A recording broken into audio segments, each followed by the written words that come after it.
List 4. A. 15% tariffs imposed. $112 billion, subset of $300 billion. Hit consumer goods, apparel, electronics, directly impacting U.S. consumers.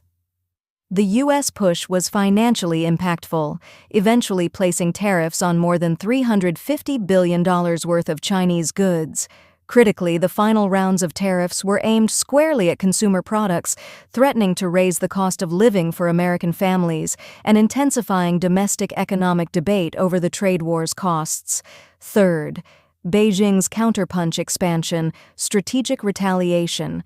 China, under President Xi Jinping, responded not by immediately capitulating, but by expanding its retaliation, demonstrating a determination to endure the economic pain. Beijing's counterpunch expansion was politically strategic, aiming to inflict localized damage on key U.S. constituencies, particularly those supporting the Trump administration. A. Targeting U.S. agriculture. The most potent counterpunch was aimed at American farmers.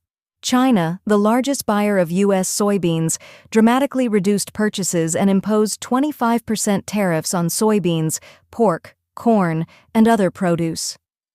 Impact: this crippled U.S. agricultural exports, forcing the U.S. government to initiate the Market Facilitation Program, MFP, billions in direct federal aid, to compensate farmers for lost income. This effectively made the American taxpayer pay for the cost of the Chinese tariffs. B. Expanding the scope of retaliation. In lockstep with U.S. escalations, China levied retaliatory tariffs on over $110 billion worth of U.S. products. The targets included energy, U.S. liquefied natural gas (LNG) and crude oil, automobiles, U.S.-made cars and auto parts, aerospace components for civil aircraft.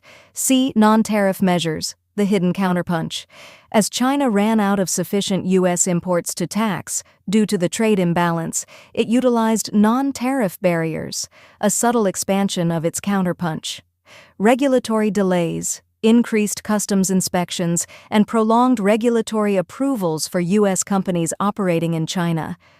Public pressure and boycotts, encouraging Chinese consumers to boycott U.S. brands entangled in geopolitical disputes. Threat of rare earths. Curbs. Beijing hinted at restricting the export of rare earth elements, critical minerals for U.S. high-tech and defense sectors, a significant strategic threat that demonstrated China's leverage. 4. The aftermath. Economic consequences and the Phase 1 truce. The mutual escalation created profound economic consequences that disrupted global supply chains and trade relationships.